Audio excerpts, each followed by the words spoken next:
if I'm building a world, right, that has no limits, so you can truly be all that you can be, and I can do that by thinking differently and having and raising good trouble, we can deliver some magic all along the way. Superhero and was a civil rights hero.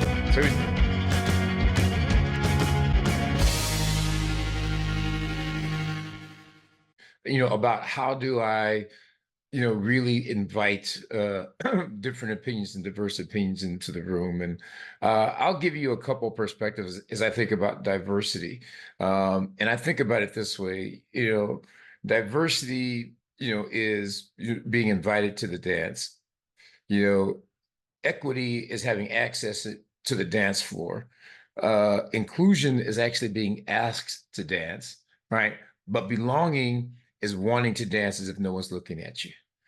And so to me, the real result of an effective, D, E, I, and B program is belonging, right? So if we're practicing, if we're looking for diversity through all the different aspects, if we're making it available for everybody to participate, if we're including them, in, our operations, then we're making them feel as if they really belong, then we've earned your discretionary effort.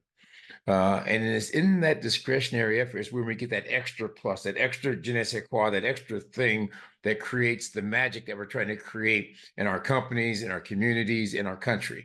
That's kind of how we do it. If we could earn that discretionary effort. And so the way that I think about the earning that discretionary effort is making people feel as though that they belong. And if you can make, and we've all had that experience when we feel like we didn't belong. We know what it feels like to not belong. You shut down, you're not being included, you don't want to bring your best effort. You want to get out there as fast as possible, so let's create this belonging environment. And if we do that, and we open ourselves up to creating a belonging environment, we will get that discretionary effort and we'll get that unexpected input just by asking for it. And so I call one of my practices as I look for the dissenting opinion in the room. And let's find that dissenting opinion and say, well, who here doesn't agree with this? And if you don't, please share.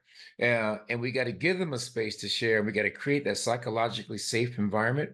That's where belonging comes from, is, feeling that you're psychologically safe.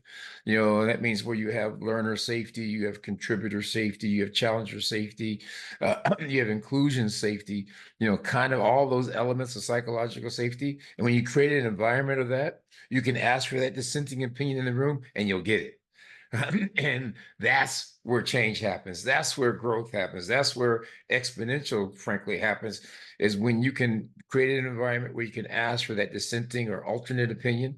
And I do encourage you to ask for it because it may not come, if you don't ask for it, if you don't actively go and say, what's the dissenting opinion about it? Another way to do that, and I love what our former CEO did, and Tom Lineberger, and he would say, tell me what I'm not going to like about this circumstance. Everybody wants to present, here's this beautiful PowerPoint with, all the I's dotted and T's crossed. But if you ask for what you're not going to like about it, you'll actually learn a lot more about what are the challenges, what do we need to face. And so that's the way you get that diverse perspectives. And that's the power of diversity, is bringing all those different views and then asking for those different views, whether it's what I'm not going to like about this proposal or give me that dissenting opinion. If I can invite that into the room, I get a much richer outcome.